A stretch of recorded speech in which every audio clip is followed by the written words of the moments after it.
जय श्रीमन्नारायण। मैं मैथिली झा आप सभी के बीच में कार्तिक महात्म के 20वां अध्याय की कथा को लेकर के उपस्थित हूँ।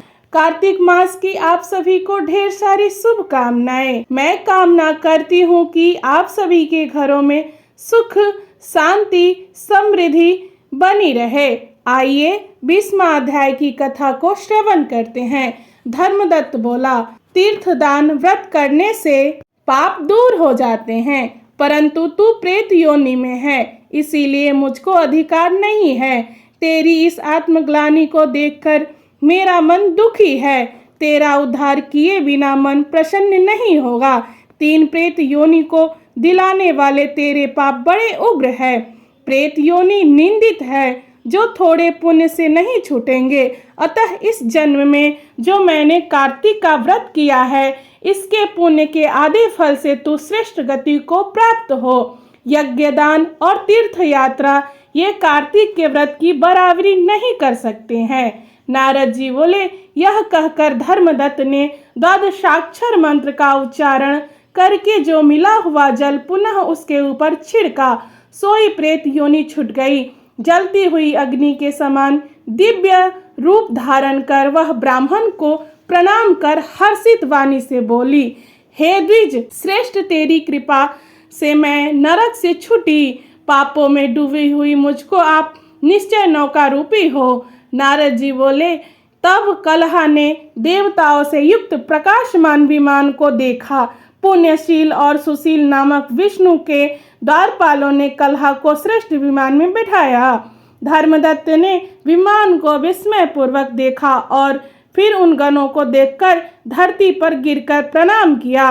उन दोनों द्वारपालों ने उसे ब्राह्मण को उठाकर उसकी प्रशंसा करके धर्मयुक्त वचन कहा, हे ब्राह्मण, तुम बहुत अच्छे हो, विष्णु की भक्ति में सदा लगे रहते हो, दीनों पर कृपा करने वाले धर्मज्ञ हो।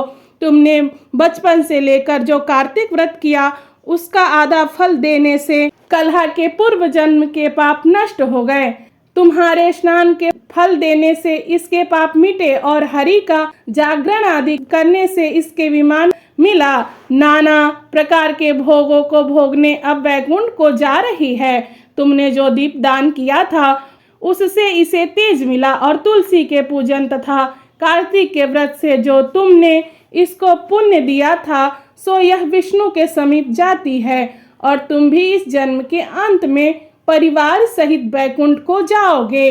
विष्णु के वैकुंठ में तुम भी भगवान की आराधना तुम्हारी तरह करते हैं। उनको कोई वस्तु दुर्लभ नहीं है। उत्तानपाद के पुत्र ध्रुव को जिन्होंने निश्चल पद दिया, जिनका नाम लेने से मनुष्य उत्तम गति को प्राप्त होते हैं, जिस प्रकार ग्राह के द्वारा पकड़ा हुआ गजराज मुक्त होकर भगवान के समीप गया, तुमने भी विष्णु भगवान का जो आराधना किया है, सो कई हजार वर्ष तक अपनी स्त्रियों से सहित भगवान के सानिध्य में निवास करेंगे।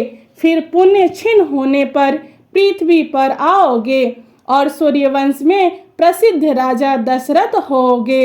यही दोनों स्त्रियां तुम्हारी रानियां होंगी और तीसरी यह कलहा भी आधे पुण्य की अधिकारिणी तुम्हारी एक स्त्री केकई होगी।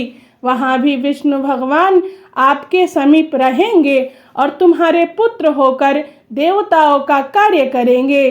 तुम्हारे इस कार्तिक व्रत से यज्ञ दान और तीर्थ कोई अधिक प्रभावी नहीं है। हे विप्रेंद्र, तुम धन्य हो जो तुमने विष्णु भगवान को प्रसन्न करने वाला व्रत किया है, जिसके आधे फल के मिलने से ही कलहा हमारे साथ विष्णु लोक को प्राप्त कर रही है। जय श्रीमन्नारायण।